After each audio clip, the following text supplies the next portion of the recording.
you've heard about Bigfoot, the half man, half monster that people sometimes see in the woods.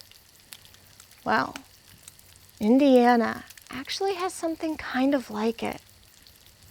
Up in Jennings County, there's a beast known as the Crossley Monster. It was first sighted when this group of kids was out camping in the woods. They were just chilling by the fire, having a good time. And one of them saw a pair of glowing eyes in the distance. He thought nothing of it. Maybe someone was just walking around. But then they started coming for them quickly, getting bigger and bigger, until through the trees broke out this beast. It was 7 foot tall, had large claws, and was running at them on all fours. They quickly got up, left their campsite, and started running through the woods, this beast chasing after them. Finally, they got to a main highway that they ran into. And when they were looking around, hoping that someone would find them, they realized that the beast had turned back into the woods and left them. Now, this is only just the first sighting. Other people have claimed to see the Crossley Monster. And sometimes, if you go out camping into those same woods, you can also see them.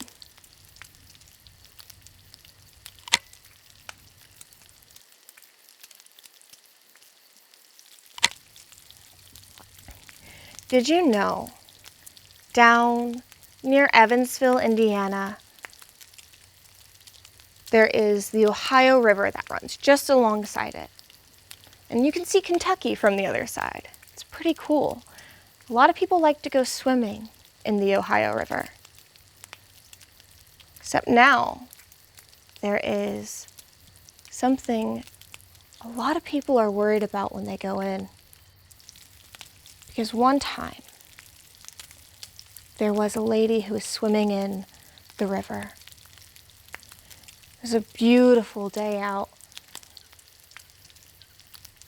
But then suddenly, she felt claws on her ankle. And then something grab and start pulling her down. She kicked it off and then started trying to swim away. But these 2 large, green, hairy arms came out of the river and tried grabbing onto her. Its claws were long and sharp, and it was hard to get away. She kept kicking and fighting against it. Eventually, she ended up making a huge splash towards it, blinded it in its face. She was able to swim to shore. When she got to shore, she had several wounds on her. From the claws scratching at her, she had bruises. And she even had a green stained handprint from where it had tried to grab her.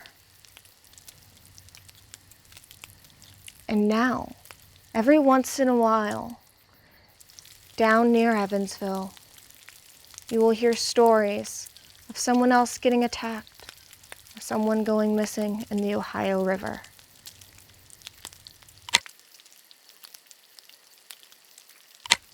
Now see, Evansville, Indiana is quite a strange place because not only do they have the green-clawed monster, but in one of their libraries, they actually have a ghost that goes by the name of the Gray Lady. At Willard Library, everyone knows about the Gray Lady. She likes to flicker the lights on and off. She likes to turn faucets on and off, move books. She really loves hanging out in the stairwell. They have video cameras up so you can see it. There's been quite a few sightings. One day, the library was closed, and it was about 11 o'clock, midnight, somewhere between there, that the library alarms got tripped. Someone was inside the building. So the police go over, and only takes them a couple of minutes because the station's not far away. And when they get there, many of the officers claim to see someone in the top floor window. But when they went in, no one was there.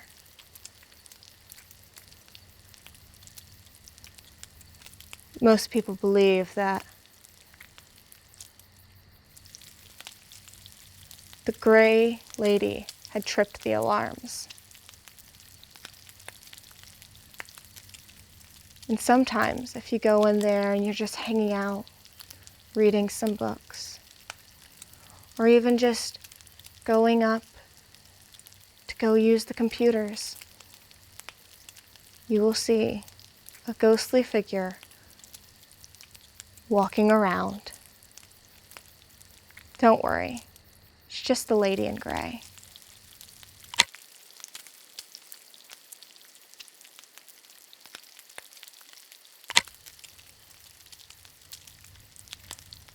Long ago, up on the northeast side of Indianapolis, lived a very old and very rich man.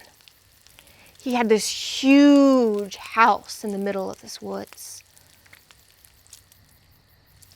But one day, his beloved wife passed away. He loved her so much, he couldn't bear to bury her. So he put her in a glass casket and wrapped the casket in blue lights, since that was her favorite color. And for years, people would sneak into the woods and try to get a peek at the house to see the glass casket with the blue lights. They thought it was strange that he would do such a thing.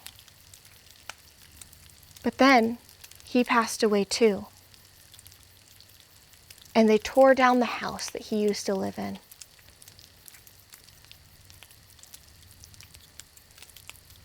But the thing is, sometimes when you go into the woods where the house used to be, or maybe you're just passing by, you can still see the blue lights of the glass casket, even though nothing's been there for years.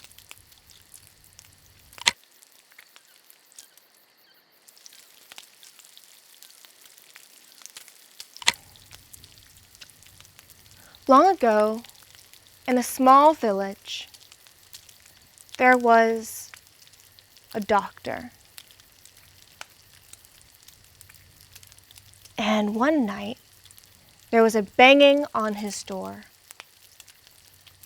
A messenger had come to tell him that way across town, there was a man who was in need of his help.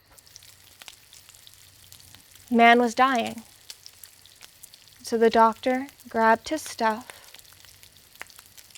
got onto his horse, and began riding towards the house where the man was dying. The only thing is, there was only one way to get to that side of town, and that was through the path that no one was supposed to go down at night. There had been way too many stories of eyes from the side of the road watching or singing far off in the distance, sometimes music playing. But the doctor was not a superstitious man, and he knew that he had a job to do. He had someone to save. So him and the messenger were riding along this path on their way, when suddenly a man in the middle of the path appeared, and he was playing a flute. They stopped and just kind of looked at the man, not really wanting to talk, because they didn't recognize him, and this was a small town. Eventually the man stopped playing the flute and looked at the doctor and said, "I will make sure you get to the house safely if you ask a question for me. I will tell you the question when we get to the house."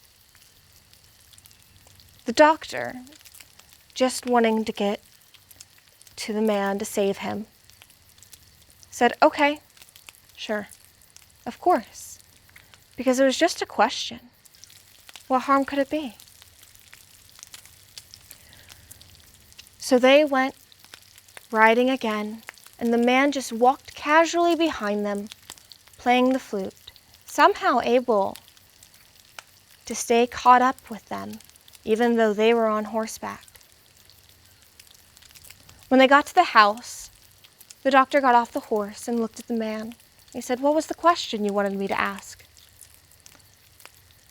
And the man looked at the doctor and said, "Ask him if beings like me have a heart."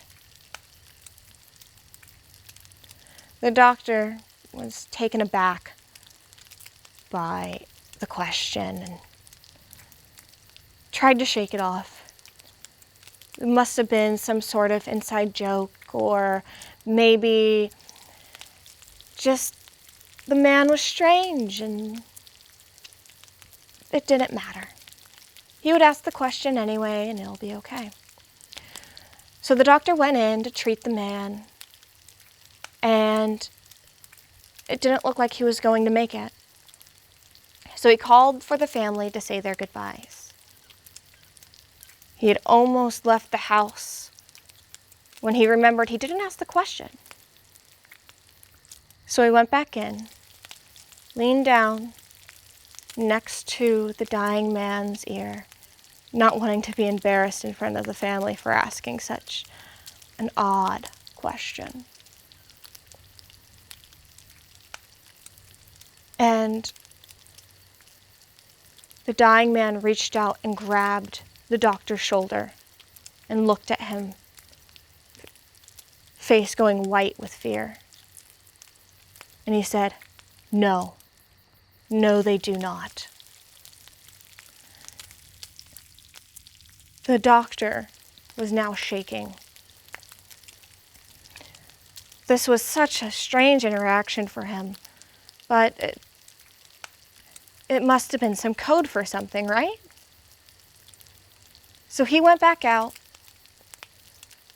to the man who was playing the flute, which he now noticed looked off. He couldn't quite place what it was, but there was something unsettling about him. He told the man with the flute, "No, no, you do not.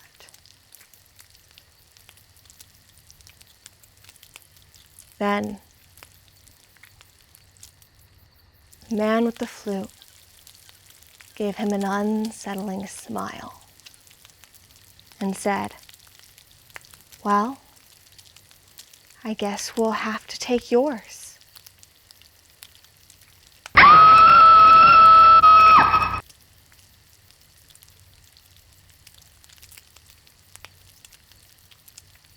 No one heard from the doctor again.